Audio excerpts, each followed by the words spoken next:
अगर कोई पूछ भी रहा है तो क्या हुआ, तुम स्कूल के सबसे कम टैलेंटेड टीचर हो। ये स्वाभाविक है कि तुम्हें सारे जवाब नहीं पता होंगे, तो क्या दूसरों को अपना ज्ञान दिखाने के लिए तुम जवाब ढूंढने यहाँ आ जाओगे? तुम्हारे पास और कोई काम नहीं है क्या? कल मैं प्रिंसिपल से मिलने जाऊंगा और इस बेकार टीचर को यहाँ से निकाल दूंगा, माधव ने मन पक्का करते हुए कहा। ऐसे टीचर जो कि ठीक तरह से ध्यान भी नहीं लगा सकता, स्कूल में रखने से स्कूल का ही नाम खराब होगा।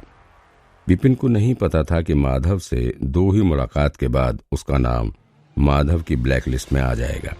अगर उसे ये पता चला तो या तो उसे समझ नहीं आएगा कि वो रोए या हंसे।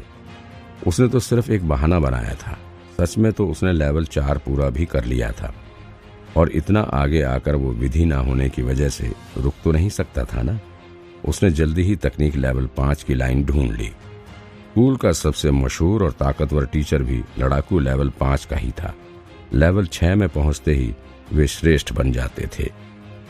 ये संग्रह सिर्फ टीचर के लिए था, इसलिए यहाँ लेवल 5 तक ही विधियां रखी थी और वे आखिरी लाइन में रखी थी। लेवल 5 में लेवल 4 के मुकाबले बहुत कम विधियां हैं। लेवल 4 के लिए 2000 से 3000 विधियां यहाँ रखी थी, लेकिन लेवल 5 सिर्फ 1000 ही थी। हालांकि सोचा जाए तो ये ठीक ही था, लेवल बढ़ने के साथ ही उसकी जानकारी कम हो जाती है। इतना पुराना स्कूल होने पर भी यहाँ लेवल 5 पार करने वाले लोग थोड़े ही थे, इसलिए उनके किताब और नोट्स भी कम थे। विपिन ने बिना टाइम गवाए एक एक करके किताबें उठानी शुरू की और उसके पन्ने पलटने लगा। 1 घंटे बाद उसने सभी 1000 विधियां देख ली थी और स्वर्ग की लाइब्रेरी में भी उन सभी की छवि आ गई थी। अब विपिन का यहाँ काम खत्म हो गया था, इसलिए वो उठा और मुस्कुराते हुए अपने कमरे की ओर चल पड़ा। विपिन की हरकतें देख माधव ने मन ही मन फिर से उसे कोसना शुरू कर दिया। इसका कुछ नहीं हो सकता, ये नंबर 0 पर ही रहेगा। कमरे में वापस आकर विपिन ने पहले की तरह ही ठीक हिस्सों को लिखना शुरू कर दिया। कुछ ही देर में लाइब्रेरी ने खुद ही सारे सही तरीकों की एक किताब उसके दिमाग में सामने लाकर रख दी। इस किताब पर बड़े अक्षरों में नाम लिखा था, स्वर्ग की ध्यान कला। उसने ध्यान फोकस करना शुरू किया। लेवल 5 की तकनीक लेवल 4 से मिलती जुलती थी। इस लेवल में लड़ाकू को अपनी चेतना को अपने शरीर से जोड़ना होता था। लेवल 5 की हर स्टेज में केवल इतना ही अंतर था कि वो जोड़ कितना मजबूत था। जितना ज्यादा मजबूत जोड़ होगा, इंसान उतनी ही ज्यादा ताकत लगा पाएगा। ध्यान कला में लिखे तरीके से विपिन ध्यान फोकस करने की कोशिश करने लगा।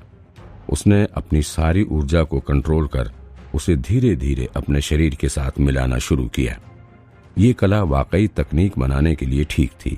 ये तकनीक बहुत ही सटीक थी। इसमें ना तो कोई गलती थी और ना ही कोई कमी। चेतना और शरीर को मिलाने का इससे अच्छा कोई दूसरा तरीका नहीं था। उसकी ताकत और उसकी चेतना का लेवल बढ़ता ही जा रहा था। Level 5 stage 1, level 5 stage 2, level 5 stage 3, level 5 stage 4। Boom! 4 घंटे बाद विपिन को एक झटका लगा। विपिन ने अपनी आंखें खोली, उसे विश्वास नहीं हो रहा था। Level 5 stage 4। उसे तो लगा था कि लेवल 5 पूरा करने में उसे बहुत टाइम लगेगा। उसने सपने में भी नहीं सोचा था कि लेवल 5 को पूरा करने के लिए उसे सिर्फ 4 घंटे लगेंगे। ये स्वर्ग की ध्यान कला तो कमाल है।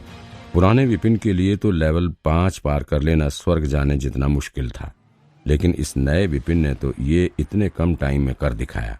ध्यान कला की मदद से ये काम खाना खाने और पानी पीने जितना आसान बन गया था।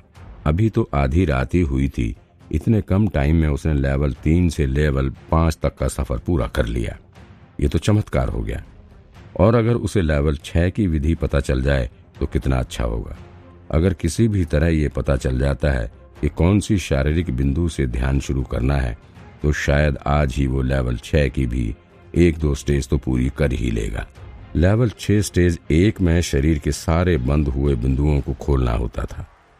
हर एक बिंदु को खोलने पर चेतना का लेवल बढ़ जाता था और इंसान की ताकत में इजाफा हो जाता था। कहा जाता था कि इंसान के शरीर में कुल 108 बिंदु थे, लेकिन इनमें से भी सिर्फ 72 को ही खोला जा सकता था और उन्हें खोलने का भी एक सिस्टम था। सबकी शारीरिक बनावट अलग होती है, इसलिए हर किसी को बिंदु खोलने का एक अलग सिस्टम या क्रम ढूंढना पड़ता था।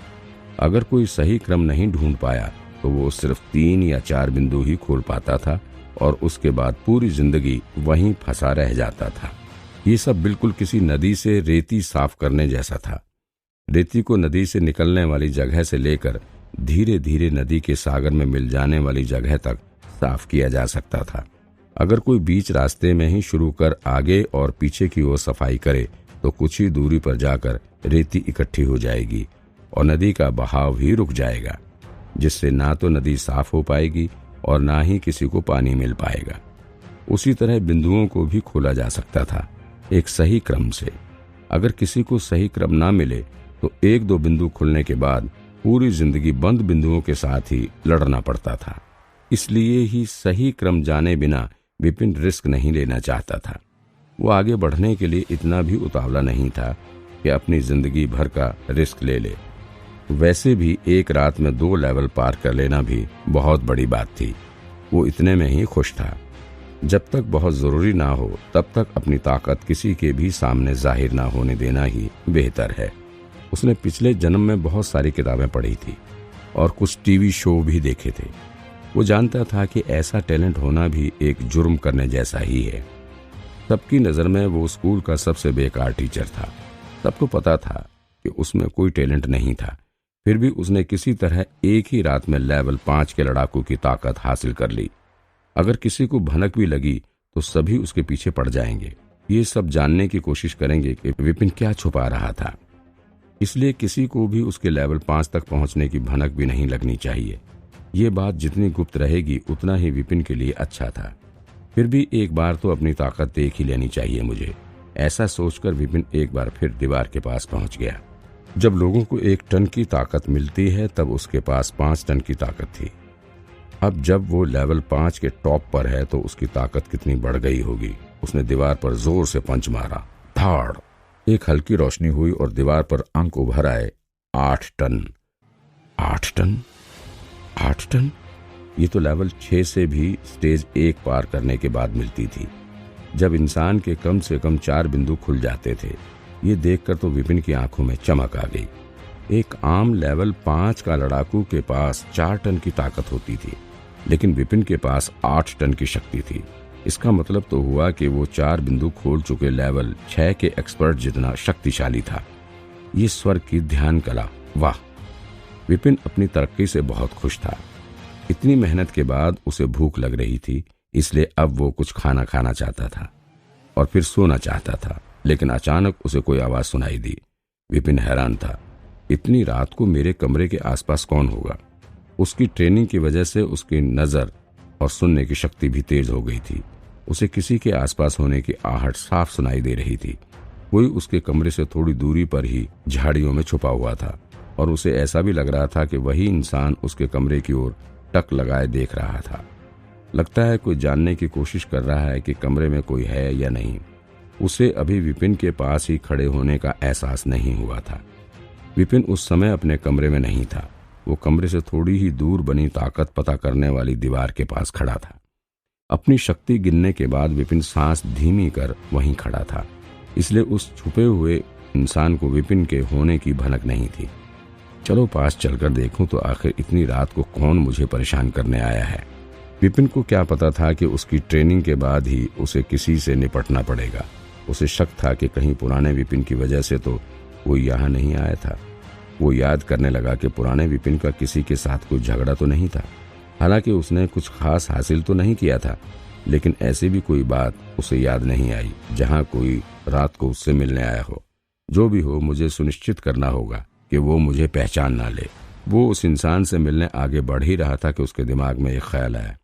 पूरे स्कूल को पता है कि मैं लेवल 3 पर हूँ। अगर इस समय विपिन लेवल 5 की शक्ति दिखाएगा तो सामने वाला जरूर उससे डर जाएगा। और अगर ये बात स्कूल में फैल गई कि किसी ने विपिन को लेवल 5 की शक्ति के साथ देखा है तो कोई ना कोई पूछताछ होगी, जिससे विपिन का सच सबके सामने आ जाएगा। नहीं, चाहे जो भी हो, विपिन की पहचान सामने नहीं आनी चाहिए। फिर उसे वो सारी फिल्में याद आ गईं जो उसने दूसरी दुनिया में देखी थी। उन्हीं फिल्मों से उसे एक आइडिया आया। उसने अपनी बाजू से एक कपड़े का टुकड़ा फाड़ा और उससे अपना चेहरा छिपा लिया। थोड़ी तैयारी करने के बाद विपिन रात के अंधेरे का फायदा उठाकर धीरे धीरे उस इंसान के पास जाने लगा। उसके कदम बेहद हल्के थे। उसने कभी भी ऐसा पहले नहीं किया था, लेकिन लेवल 5 की ट्रेनिंग की वजह से उसका अपने शरीर पर पूरा नियंत्रण था और उसे स्कूल के नक्शे का भी अच्छा ज्ञान था। इसलिए उस छिपे हुए इंसान को विपिन के पास आने की आहट नहीं हुई। वो सरकते हुए उसके करीब 10 मीटर पीछे पहुंच गया। इतने करीब से विपिन को वो आदमी साफ साफ दिखाई दे रहा था। उसने काले कपड़े पहने थे, उसका भी चेहरा ढका हुआ था, इसलिए ये बता पाना मुश्किल था कि वो कौन था। लड़के, तुमने मेरी मैडम को हाथ लगाने की हिम्मत कैसे की? इसकी कीमत तो तुम्हें चुकानी ही पड़ेगी। विपिन एक बड़े से पेड़ के पीछे छिपा था, लेकिन उसे उस इंसान की बड़बड़ाहट साफ सुनाई दे रही थी।